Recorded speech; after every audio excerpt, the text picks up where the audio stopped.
No matter what the point system is, one thing that NASCAR can really pride itself on is great championship battles that they hold.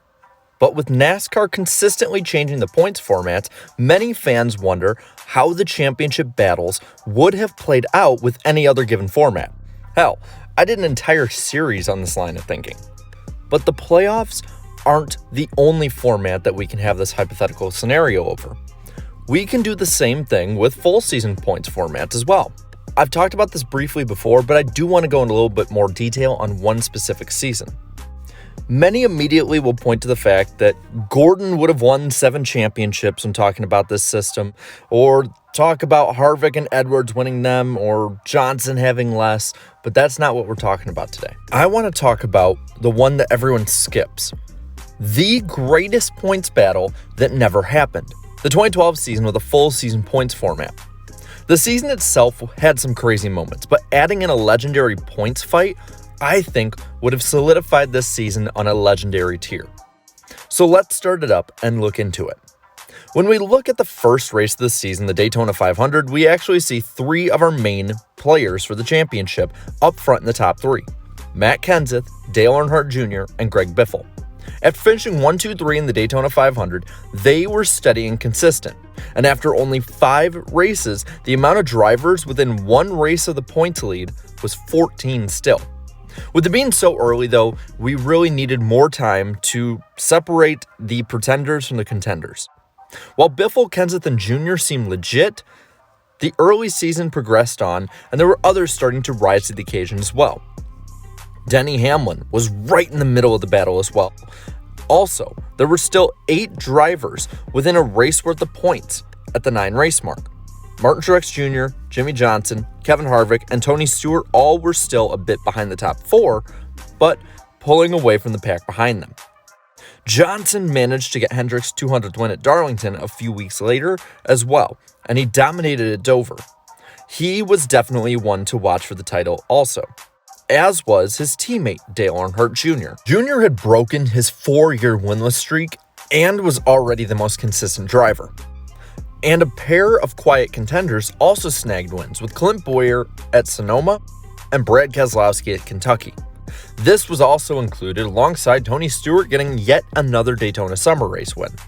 At the season's halfway point, the championship battle was solidifying. Up front, Matt Kenseth was pulling away with a solid lead, a 25-point lead over Dale Earnhardt Jr., who at this point had finished every race in the lead lap. Now, this would be the largest lead all season, mind you. In third, Greg Biffle trailed by 44 points, and then every other driver from 4th place Jimmy Johnson to 8th place Martin Truex Jr. was over a race back in points.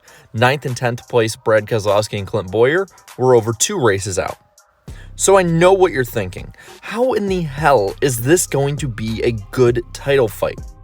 Well, there's a reason I've done more or less a Sparks note of the first half of the 2012 season, because shit really starts hitting the fan at the Brickyard. Oh, Joey Logano in trouble, turn 1.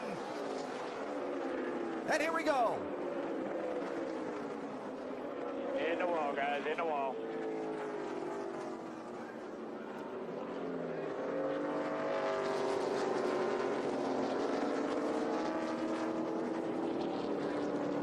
Matt Kenseth just talked about how he was struggling in some of the heavy racing since the restart. And now the NASCAR Sprint Cup Championship leaders got fire coming from under his car. The championship lead would be occupied by Dale Earnhardt Jr. for the first time since 2004. He led by 14 over Kenseth, 22 over Biffle, and 27 over Indy winner Jimmy Johnson. And on top of this, the drivers from 5th to 10th all were making up ground and were less than 2 races behind now. The next weekend at Pocono, the shit got poured double time into the fan. Oh, Jimmy! Trouble! Kenseth in the wall, Biffle in the wall. Kenseth spins into the pack. Virtually every title driver was up front and involved. As for Dale Jr., transmission issues put him back to 32nd at the end of the day. With 15 races to go, the points were razor thin. Imagine that. A full season points format in the span of 3 weeks could go from really boring to an awesome title fight. It's almost like this system was really good. Anyways, Watkins Glen. Well, as these points were so close, it meant that anything could happen and cause a huge swing in the standings. Junior would spin due to oil being on the track, opening the way for Jimmy Johnson to take the lead by 1 point over Greg Biffle. And Kenseth was only 2 back, while Earnhardt was a far distant 17 back. Here's the crazy part though. Brad Keselowski was now within a race of the lead due to a hard charge and a second place finish at the Glen. Meanwhile, the top 9 was only separated by 67 points with 14 races left. At Michigan, once again, the points leader had problems though. Smoke from the 48 car. Just make sure we finish it, bud. Other Hendrick Motorsports cars with engine troubles earlier today. Inside of 6 laps to go, Johnson loses the lead, Dave. A lap ago, he said motor laying down, and they radioed back as if they weren't sure if he was kidding or not. He's not. And there it goes. Might bring a caution out. Stay on the bottom. That's it, it's dead. You can see the water coming out of the exhaust pipe. From leading the race with 6 laps to go to headed for the garage with 5 laps to go for Jimmy Johnson. Wow.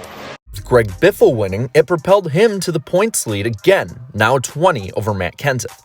With Biffle struggling the next week and Kenseth crashing though, it tightened up even more. And Denny Hamlin won 2 weeks in a row as well, putting him up in the standings. Adding Clint Bowyer winning at Richmond, and with 10 races left, there were 9 drivers within a race and a half in points. Chicago saw the gap tighten. Biffle and Kenseth struggled again while Johnson and Jr. ran up front. But Bad Brad would win the day and in turn closed to within 30 points of the lead.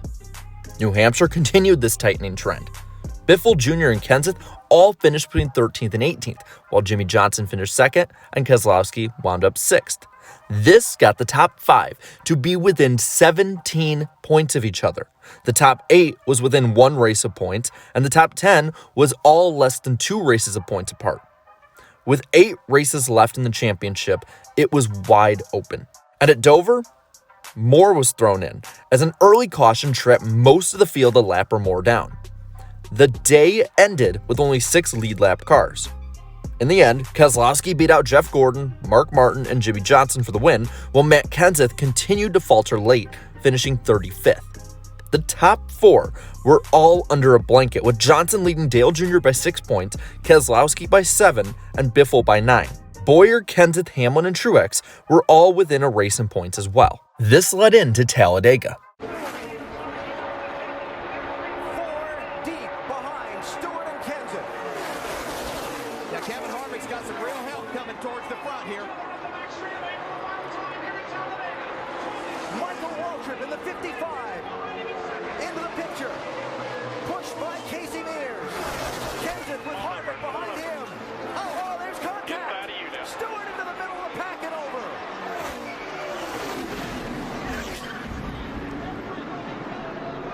Fortune's out.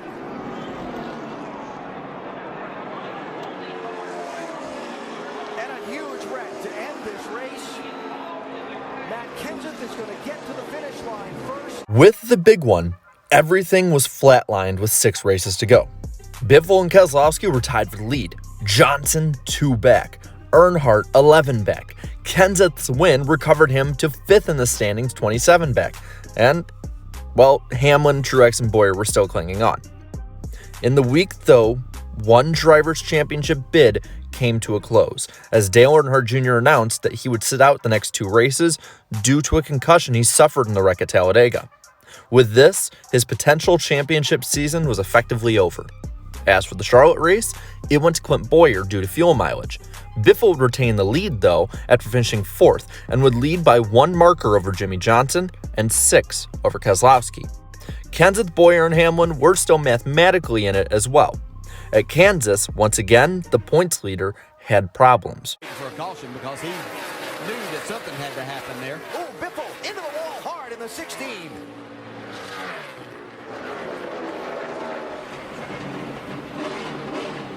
Just hold the brake here if you can. Just hold it right in the pit stall. Nice and easy.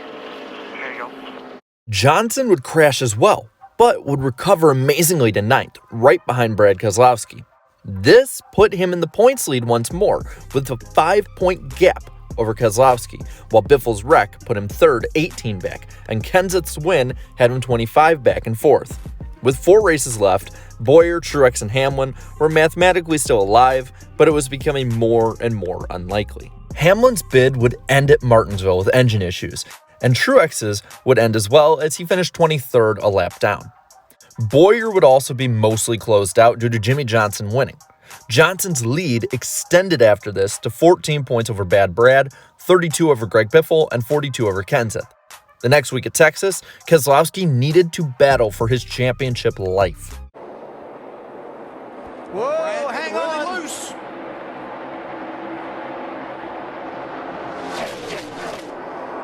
Wow, it is going at it for the race lead. The top 2 in the championship, clanging off each other.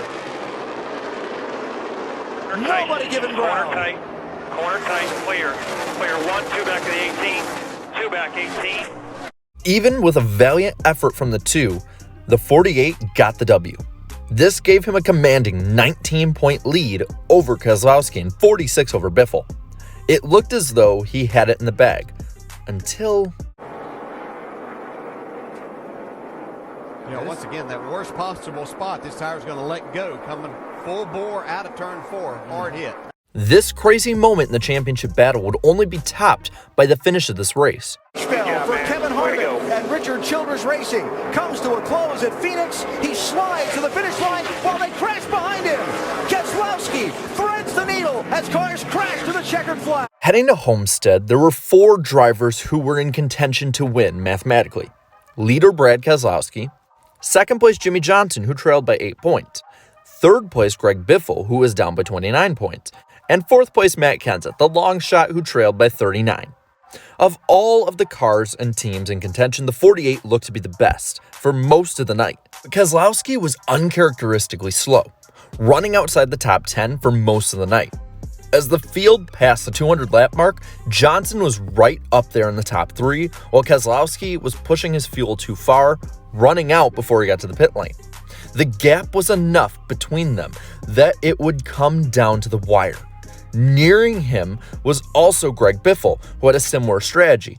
If Keselowski faltered, Biffle would step up and get the title. But with 54 to go, Johnson's crew made a critical mistake, missing a lug nut and then having him to return to the pits. Adding insult to injury, he would be sidelined by mechanical issues right after that. So in order now to clinch the title in the last 50 laps, all he had to do was run 26th or better. And he'd be able to do it, edging out Greg Biffle at the end by 19 points. So here's the standings at season end. For Keselowski, this was a major comeback. After the 15th race of the season at Michigan, he was 107 points out of the lead, well over 2 races worth of points. From the 3rd race of the season through the 19th, only Greg Biffle and Matt Kenseth led the standings. From the 20th race on, though, the lead would not stay in a single driver's hand for more than 6 weeks. Dale Jr. led 2 weeks, the 20th and 21st. Johnson then led 1 week after that.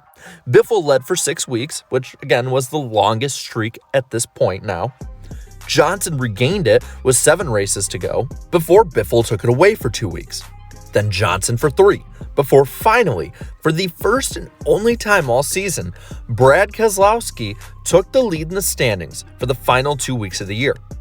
Only twice did the points lead grow to 20 points or larger, and it was in the single digits for 20 of the 36 weeks, including 8 of the last 12. So with this, I want to ask you, was this the best NASCAR championship battle we never got to see? Let me know down in the comments below. And while you're at it, leave a like on this video, share this video, and subscribe to my channel for more great NASCAR content. And until next time, have a good one.